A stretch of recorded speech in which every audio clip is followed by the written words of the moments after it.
Hello, everybody. Scott Golden here with the Mid-South Wrestling Review Series for July the 10th, 1982, 2002. That'd be awesome if they had stayed around that long. Bill Watts in 2002 probably would have ripped his own head off to avoid some of the wrestlers that were out there.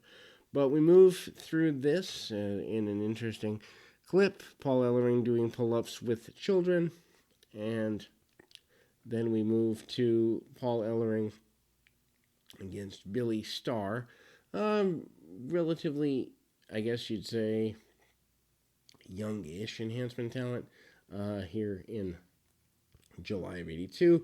Ellering has, in fact, spent quite a number of weeks showing his love and adoration of children, using power and posing and the like. Paul Ellering, of course, later becomes the manager for the Road Warriors, and usually does that probably by the end of 83, maybe?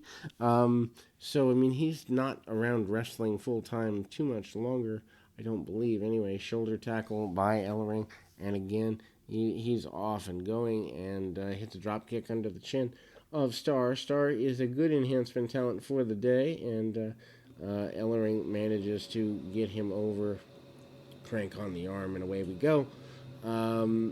Needless to say, really basic match here. Ellering getting pushed as in the way that he is, I assume, means they did not know the extent of his injuries, or he decided to retire relatively quickly, unexpectedly. Anyway, a big hip toss out of the corner by Ellering, and again, away we go. Irish whip, and a miss in the corner by Starr leads to the shift in momentum. Also back to the arm quite easily by by Ellering, and he takes a few really pretty rough shots, gets backdropped, does Starr, and he's begging off. One thing he does really well is to beg off. It's just something that you notice when you've been around wrestling as long as I have. 12 years on the indie scene, and almost 32 years as a fan. It'll be 32 years in April, and or in March.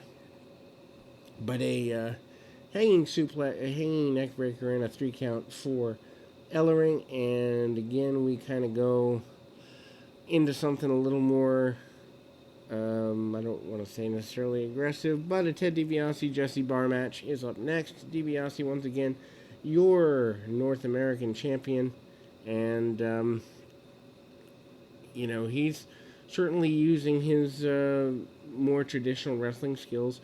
Tries to get some ride time. Barr fights out of it more than he normally would, and gets a head scissors. DiBiase not really using a whole bunch of cheating maneuvers yet, not showing a lot of cowardice, but at the same time not exactly the sportsman he used to be, kind of in between, but you certainly, announcer Bill Watts, among the other announcers, putting over the fact that DiBiase is underhanded, hits Barr right in the face with a forearm, which he probably wouldn't have done as a complete babyface. Anyway, DiBiase with a couple of headlock takeovers, and gets as much time as he can out of simple stuff, and that is a good thing. DiBiase here in this particular scenario, kind of a weird, odd thing to have him in enhancement matches on television, or matches that he doesn't really have a really, good chance of winning anyway. I wouldn't necessarily, calling them full enhancement matches might be a bit too much, but certainly not, a match that he's going to struggle a great deal with here. Anyway, kicks and attempts at the monkey flip, and then DiBiase loads the glove up, hits a couple of shots with the glove, and I mean you kind of see him. I don't know that loaded up is the right way, but certainly the black glove plays into it, whiffs him into the corner, hits a power slam, and DiBiase goes back to the old figure 4 that he used to win with back when we started in 82. Next, the Grappler and Billy Ash against JYD and Mr. Olympia. That is a pretty notable match. Ash, I don't know. I think he's been around once or twice, but not a regular enhancement talent here. And Olympia, of course, is a major star in the area. Wearing a white mask, which is a little bit different. He usually wears different colors and kind of is a little bit more conspicuous. I don't know if that's the right word, but it's there. Shots in the beginning by Ash. Ash manages to get sent to the ropes by the Junkyard Dog. Leapfrog and hip toss by on the grappler, and a series of hip tosses on both guys by Mr. Olympia. Olympia dominant for the first couple of minutes, maybe 90 seconds or so of the match, cut off by Ash, who then hits a knee lift, which is kind of weird because knee lift a major move for none other than Mr. Wrestling 2, who does show up here by the end of the year. Anyway, cleaning house is Mr. Olympia. He hits several more traditionalized moves, and we see a trip from the outside by the grappler to get things going back in the direction of his team. This then leads to a suplex by Ash, and the grappler comes back in. They cut the ring off on Mr. Olympia.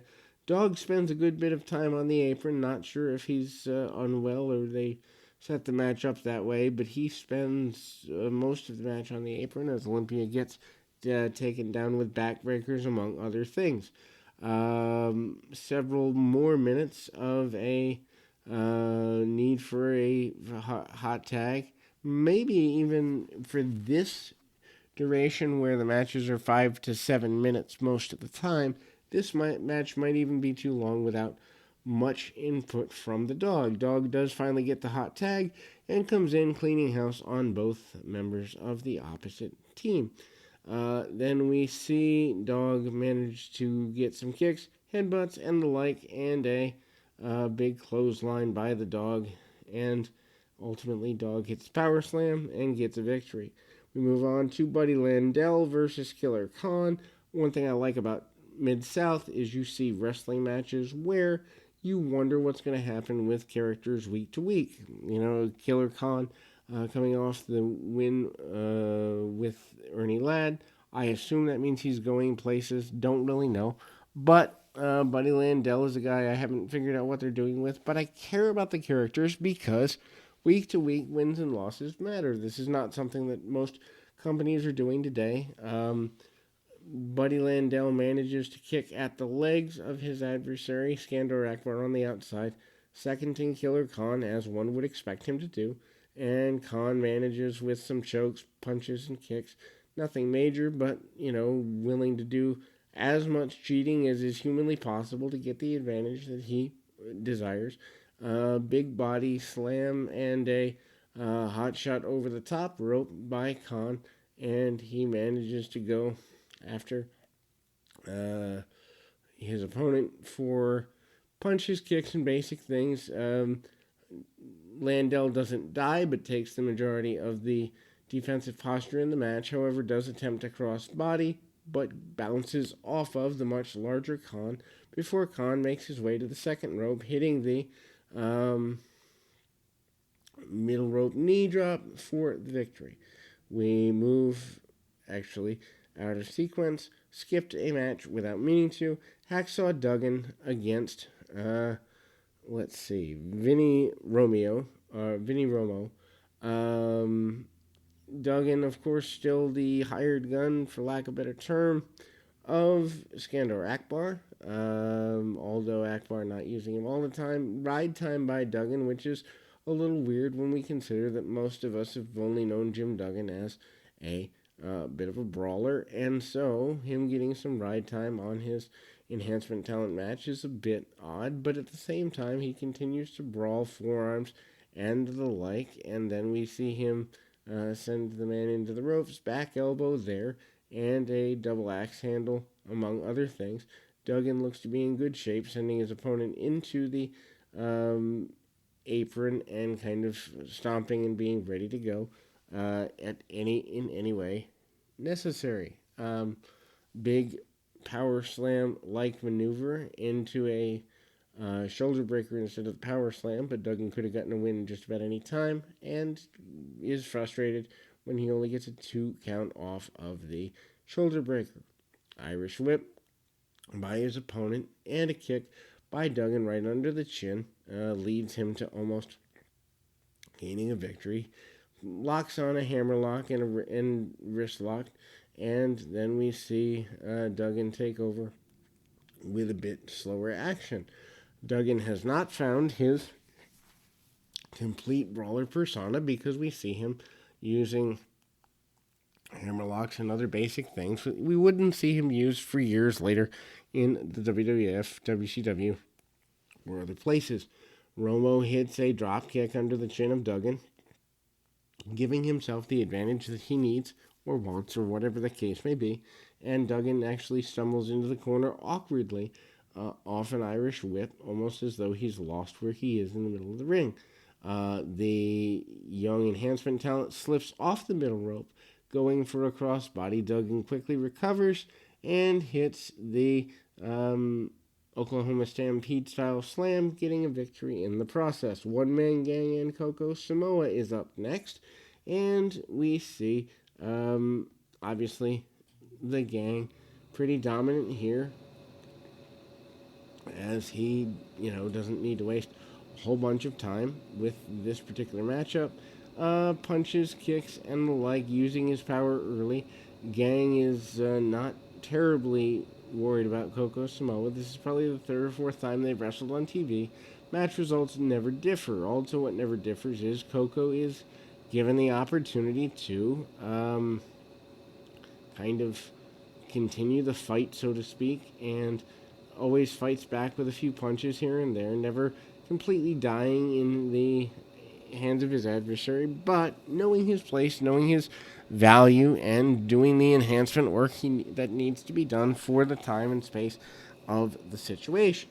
Now, we move forward through the rest of the contest with a clear design on the Gang being where it needs to be done.